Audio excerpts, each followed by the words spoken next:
टूनी चिड़िया की पति की मौत हो चुकी थी। टूनी के 2 छोटे छोटे बच्चे थे। वह बड़ी मेहनत से अपने बेटों का पालन पोषण कर रही थी, पर कुछ दिनों से टूनी को एक बड़ी बीमारी ने घेर लिया था। बेटा, मैं आपके पापा का सपना पूरा ना कर सकी। वो चाहते थे कि आप एक बड़े डॉक्टर बने, पर इस बीमारी से मेरा बचना मुश्किल है। नहीं मम्मा, मुझे छोड़कर मत जाइए। आपके बिना हमारा क्या होगा? बेटा, सुंदरी आंटी को बुला कर लाओ यहाँ। मुझे कुछ जरूरी बातें करनी है उनसे। अपनी माँ की बातें सुनकर बबलू सुंदरी को बुलाने चला जाता है, लेकिन सुंदरी को पुकारते पुकारते ही टूनी की मौत हो जाती है। मम्मा, आप आंखें खोलिए, देखो मैं सुंदरी आंटी को ले आया हूँ। अपनी मम्मा को आंखें खोलते ना देख टूनी के दोनों बेटे रोने लगते हैं। कुकू, बबलू, आप दोनों चुप हो जाइए। अब आपकी मम्मा इस दुनिया से जा चुकी है। बबलू बेटे, टूनी ने मरने से पहले क्या कहा था?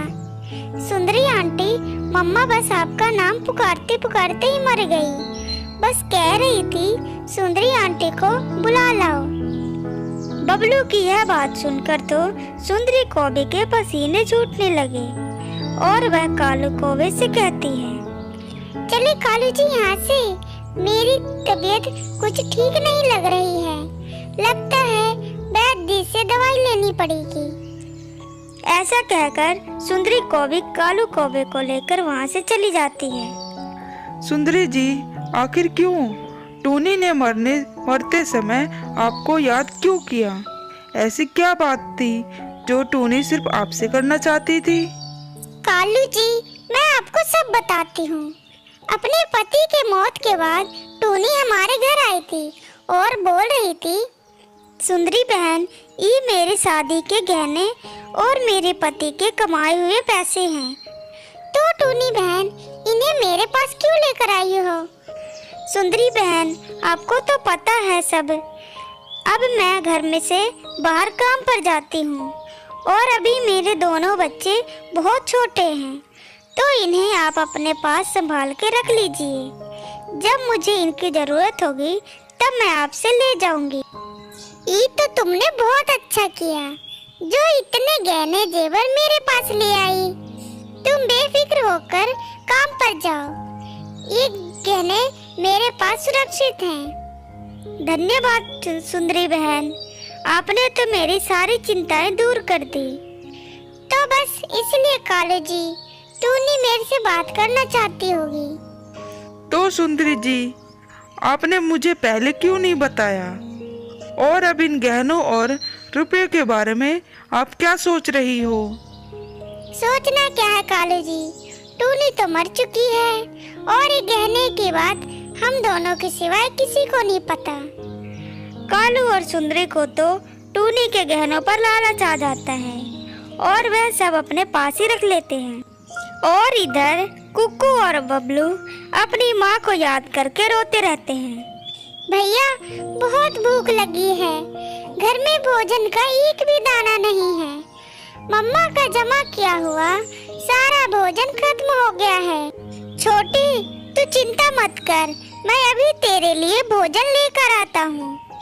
अपने छोटे भाई को ऐसा बोलकर बबलू कालू कौवे के घर भोजन लेने चला जाता है। बबलू बेटे, आप इतनी रात को हमारे घर क्यों आए हो? कालू अंकल, हमारे घर में भोजन खत्म हो गया है, हम दोनों भाई भूखे हैं, तो आप हमें थोड़ा भोजन दे दीजिए। बबलू बेटे, हमने सारा भोजन खा लिया है। अगर तुम पहले आते तो मैं शायद तुमको थोड़ा भोजन दे देता। कालू कौवे की यह बात सुनकर बबलू वहाँ से खाली हाथ ही चला जाता है।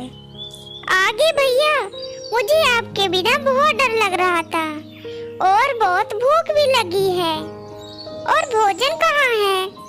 छोटे, तू मुझे माफ कर दे, मैं तेरे लिए भोजन नहीं ला सका। कोई बात नहीं भैया, आज हम पानी पीकर ही सो जाते हैं, कल आप दिन में भोजन ले आना। फिर बबलू और कुकू पानी पीकर ही सो जाते हैं और इधर सुंदरी को भी चैन से सो रही थी। तभी उसके सपने में टूनी आ जाती है। सुंदरी बहन, आप मेरे गहने और रुपए मेरे बच्चों को लौटा दीजिए। वो मेरे पति ने बहुत मेहनत से इकट्ठे किए थे ताकि हम बबलू को पढ़ा लिखा कर एक डॉक्टर बना सके। टूनी, तू तो मर चुकी है, तू कैसे वापस आ सकती है? नहीं नहीं, तू जिंदा नहीं हो सकती। सुंदरी जी, क्या हुआ? आप नींद में क्या बड़बड़ा रही हो? कुछ नहीं कालू जी, बस मैंने सपने में टूनी को देखा। अब आप सो जाइए। यह बात कहकर सुंदरी भी सो जाती है और अगले सुबह कालू से कहती है, चलो कालू जी, कहीं घूमने चलते हैं। टूनी के पैसों से आराम करते करते तो मेरे पंख कट गए हैं। हाँ सुंदरी जी, चलिए झील वाली नदी के पास चलते हैं। फिर वह दोनों घूमने के लिए निकल जाते हैं। सुंदरी सुबह सुबह के मौसम का खूब आनंद ले रही थी। तभी एक बड़ा सा पत्थर सुंदरी के ऊपर आ गिरता है। कालू जी, बचाइए, हटाइए इस पत्थर को, ना जाने कहां से मेरे ऊपर आ गिरा। फिर कालू पूरी जान लगाकर सुंदरी के ऊपर से पत्थर हटा देता है। कालू जी, मुझसे तो उड़ा भी नहीं जा रहा है, इस पत्थर ने मेरे पंख तोड़ दिए हैं। आप मुझे पहले डॉक्टर के पास ले चलिए। फिर कालू कौवा सुंदरी को डॉक्टर के पास ले जाता है और उसकी पट्टी करवा के घर ले आता है।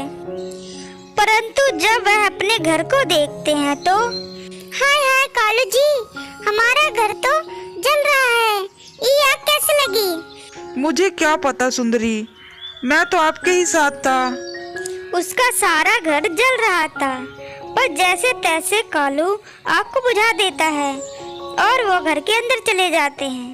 कालू जी, घर का सारा सामान जल गया है, परंतु टूनी के पैसे और गहने तो बिल्कुल सुरक्षित हैं। सुंदरी जी, आप मुझे सच सच बताइए कि कल आपने सपने में क्या देखा?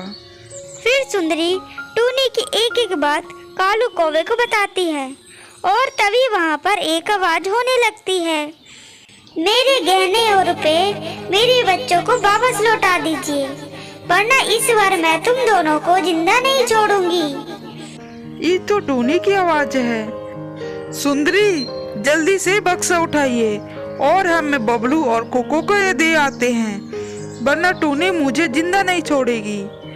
कालू कौवा और सुंदरी कौवी बहुत डर जाते हैं और उस दिन के बाद से दोनों का ख्याल रखने लगते हैं।